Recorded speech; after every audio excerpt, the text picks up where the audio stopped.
আপনি কি কখনো নামাজ পড়ে উঠে নিজেকে প্রশ্ন করেছেন, আল্লাহ কি আমার এই নামাজটা কবুল করেছেন, নাকি আমি শুধু রুকু সিজদা করেই চলে এসেছি? আমরা অনেকেই 5 ওয়াক্ত নামাজ পড়ি, সময় মতো পড়ি, সুন্দরভাবে পড়ি, কিন্তু সত্যি করে বলুন, আল্লাহর দরবারে দাঁড়ানোর সেই অনুভূতি কি আসলেই আসে আমাদের মাঝে, নাকি শুধু শরীর নামাজে কিন্তু মন ঘুরে বেড়ায় দুনিয়ার চিন্তায়? আজকের এই ভিডিওটা আপনার চোখ খুলে দিতে পারে। এই ভিডিওতে আমি বলবো 5টি স্পষ্ট ও বাস্তব লক্ষণ, যা দেখলে আপনি নিজেই বুঝে যাবেন আপনার নামাজ আল্লাহর দরবারে গ্রহণযোগ্য হচ্ছে কিনা। আর 5 নম্বর লক্ষণটিতে এমন কিছু জানবেন যেটা হয়তো আপনি আগে কখনো শোনেননি। এটা আপনার নামাজ, আপনার আখিরাত, এমনকি আপনার ঈমানকেই বদলে দিতে পারে। তাই প্লিজ ভাই, এই ভিডিওটা একবার হলেও পুরোটা মন দিয়ে দেখুন। আজ নিজেকে যাচাই করার এই সুযোগটা হয়তো আল্লাহই আপনাকে দিচ্ছেন। প্রথম লক্ষণ, নামাজে মনোযোগ নেই। আপনি হয়তো দাঁড়িয়ে গেছেন নামাজে, হাত বেঁধেছেন, কিরাত পড়ছেন, কিন্তু মনটা কোথায়? জানেন কি, নামাজে দাঁড়িয়ে থেকেও কেউ কেউ আল্লাহর সামনে দাঁড়ায় না। তারা দাঁড়ায় বাজারে, অফিসে, ফোনে বা দুশ্চিন্তার ভিড়ে। সূরা ফাতিহা মুখে থাকলেও মনে চলে চিন্তা, কাল টাকার কি হবে, প্রেজেন্টেশন রেডি তো, নেটওয়ার্ক কাজ করছে না। এমন নামাজ কেমন? দেহ আছে কিন্তু আত্মা নেই, মুখ চলছে কিন্তু হৃদয় চুপ। রাসূল সাল্লাল্লাহু আলাইহি ওয়াসাল্লাম বলেছেন, অনেকেই নামাজ পড়ে কিন্তু কারো 1 ভাগ, কারো 2 ভাগ সওয়াব হয়, আবার কেউ কিছুই পায় না।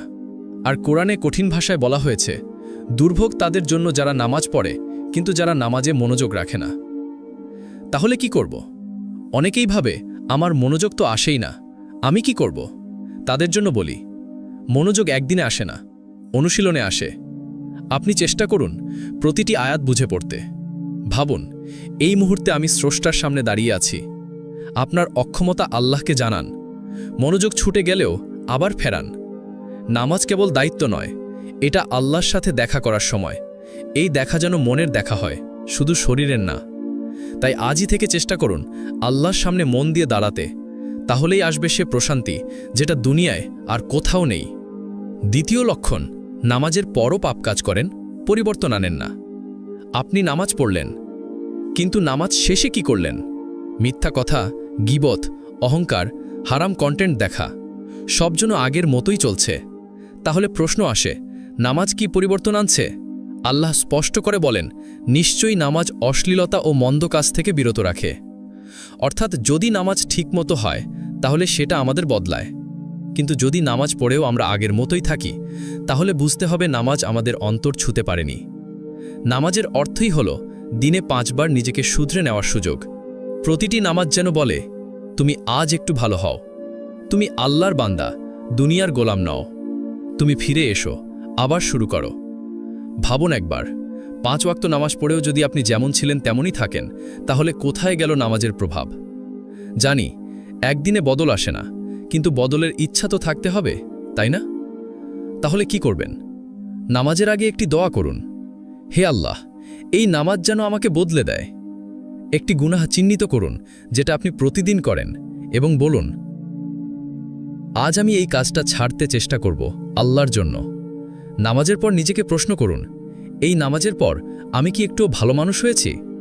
আপনার নামাজ যদি আপনাকে বদলায় না, তাহলে হয় নামাজ ঠিক হয়নি, নয়তো আপনি নামাজকে জীবনের অংশ বানাতে পারেননি। তৃতীয় লক্ষণ, তাড়াহুড়ো করে নামাজ পড়া।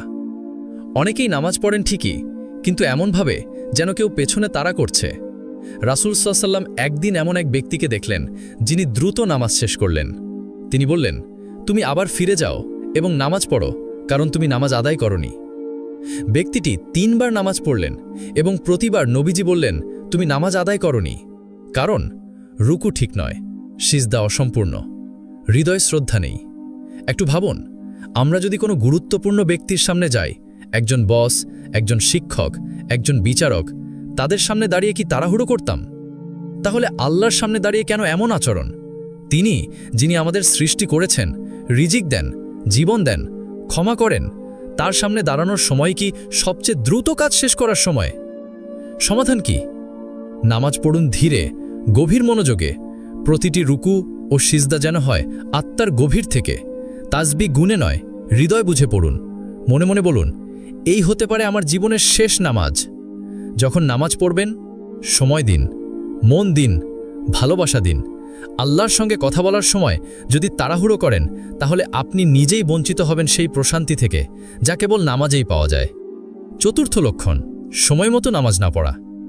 আল্লাহ দিনে 5 বার আপনাকে ডাকেন যেন আপনি একটু তার সাথে কথা বলেন, কিন্তু আপনি ঘুমের কারণে ফজর চলে যায়, দুপুরে ব্যস্ত, বিকেলে ক্লান্ত, এশা পড়তে পড়তে চোখ লেগে আসে।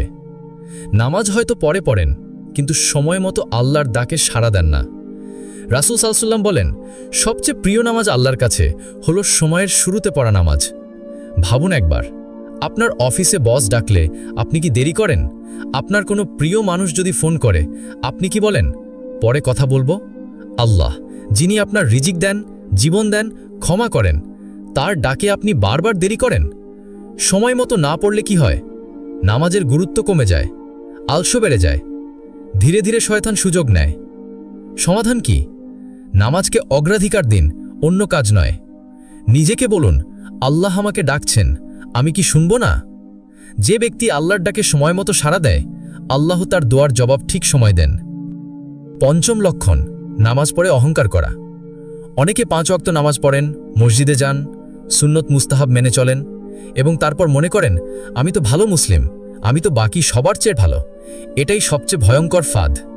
নামাজ আমাদের বানায় বিনয়ী, কিন্তু কেউ কেউ হয়ে যান আত্মগর্বিত। এই মনোভাবই হলো সবচেয়ে ক্ষতিকর। আমি নামাজ পড়ি, অথচ সে পড়ে না। আমি তো নিয়মিত মসজিদে যাই, অন্যরা শুধু কথা বলে। আমার টুপি আছে, দাড়ি আছে, আমি তো ঠিক পথে আছি। এই আমি রোগটাই হলো ইবলিসের প্রথম রোগ। সে সেজদা করতে অস্বীকার করেছিল এই অহংকারেই। রাসূল সাল্লাল্লাহু আলাইহি ওয়াসাল্লাম বলেছেন, যার মনে 1 কণার পরিমাণ অহংকার আছে সে জান্নাতে প্রবেশ করবে না। আপনি যদি নামাজ পড়ে নিজেকে বড় ভাবেন, তাহলে সেই নামাজ আপনার অহংকারের খোরাক হয়ে দাঁড়ায়। চিন্তা করুন, নামাজ হলো আল্লাহর সামনে মাথা নত করা। সেজদা হলো নিজের সব অহংকার মাটিতে মিশিয়ে দেওয়া। কিন্তু আপনি যদি সেই সেজদা করে উঠে বলেন, আমি তো অন্যদের চেয়ে ভালো, তাহলে সেই নামাজের ফল কি? সমাধান কি? নিজের আমলকে ছোট ভাবুন, আল্লাহর দয়ার ওপর ভরসা রাখুন। আমল কবুল হবে কিনা, এটাই বড় প্রশ্ন। নামাজ পড়ে কাঁদুন, গর্ব না। নামাজ আমাদের বদলাতে আসে, অহংকার বাড়াতে নয়। যে সত্যি নামাজ বুঝে পড়ে সে জানে, আমি কিছুই না, আমি সব কিছুর জন্য আল্লাহর মুখাপেক্ষী। তাই নামাজ পড়ে যদি মনে হয় আমি সেরা, তবে বুঝে নিন আপনার হৃদয়ে এখনও রোগ আছে। আজই দোয়া করুন, হে আল্লাহ, আমাকে নামাজি বানান, কিন্তু অহংকারী না। ভাই ও বোনেরা, এই 5টি লক্ষণ আমাদের ভয় দেখানোর জন্য না, বরং নিজের নামাজকে যাচাই করার একটি আয়না। তাই আসুন, নামাজ পড়ি ভালোবাসা দিয়ে, বিনয় নিয়ে, মনোযোগ দিয়ে, আর আল্লাহর সামনে ভাঙা হৃদয় নিয়ে। কমেন্টে লিখুন, আল্লাহ আমার নামাজ কবুল করুন এবং হৃদয়কে নামাজি বানিয়ে দিন। ভিডিওটি শেয়ার করুন, যাতে অন্যরাও সচেতন হতে পারে আর আমরা সবাই মিলে আল্লাহর কাছে ফিরে যেতে পারি। আল্লাহ আমাদের সবার নামাজ কবুল করুন। আমিন।